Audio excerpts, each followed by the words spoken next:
ഈരാറ്റുപേട്ട നഗരസഭയുടെയും കൃഷിഭവന്റെയും നേതൃത്വത്തിൽ സംഘടിപ്പിക്കുന്ന ഈ വർഷത്തെ ഓണസമൃദ്ധി കർഷക ചന്തയ്ക്ക് തുടക്കമായി.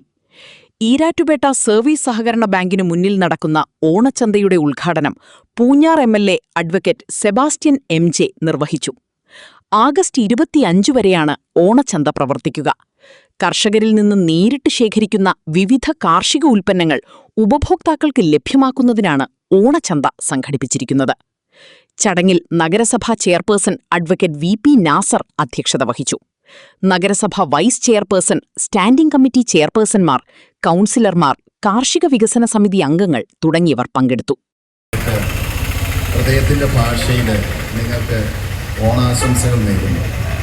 ഇതോടൊപ്പം വിവിധങ്ങളായ പദ്ധതികളിലൂടെ പുതിയൊരു ഗവൺമെൻറ് സംവിധാനം ജനങ്ങൾ കൂടുതൽ ക്ഷേമകരമായ സാമ്പത്തികമായ ഉന്നമനം ലഭിക്കുന്ന വിവിധ പദ്ധതികൾ കാർഷിക രംഗത്തും അതോടൊപ്പം മറ്റ് സാമൂഹിക രംഗത്തും നടപ്പിൽ വരുത്തുകയാണ്. തീർച്ചയായിട്ടും ഏറ്റവും വലിയൊരു കാര്യം 2000 രൂപ കൗൺസിലർമാർക്ക് കൊടുത്തു എന്നുള്ളതല്ല പ്രശ്നം. എൻ്റെ അഭിപ്രായത്തിൽ ഞാൻ നിയമസഭയിൽ ഏറ്റവും സ്ട്രോങ് ആയിട്ട് ആവശ്യപ്പെട്ട തദ്ദേശ സ്വയംഭരണ സ്ഥാപനങ്ങളിലെ പ്രതിനിധികൾക്ക് അല്ലെ മെമ്പർമാർക്ക് അവരുടെ ഇപ്പോൾ ഉള്ള ഓണറേറിയത്തിൽ നേരെ ഇരട്ടിയെങ്കിലും കൊടുത്താലേ അവർ നിലനിൽക്കുള്ളൂ. ഇല്ലെങ്കിൽ അവരെല്ലാം ഒളിച്ചു പോകേണ്ടി വരും.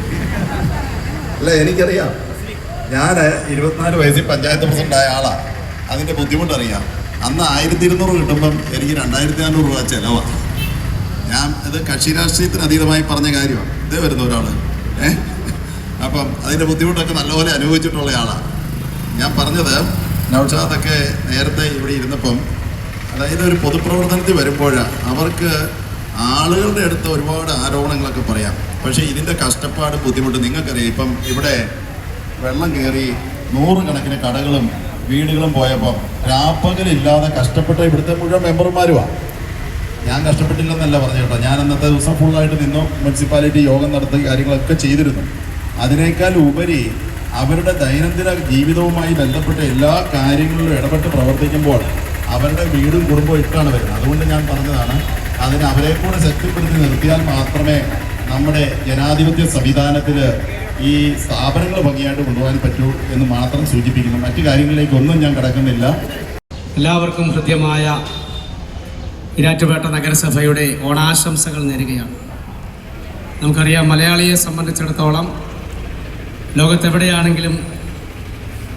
ലോകത്തെവിടെ മലയാളി ഉണ്ടെങ്കിലും അവിടെയെല്ലാം ഓണാഘോഷമുണ്ട് എന്നുള്ളൊരു പ്രത്യേകതയാണ്.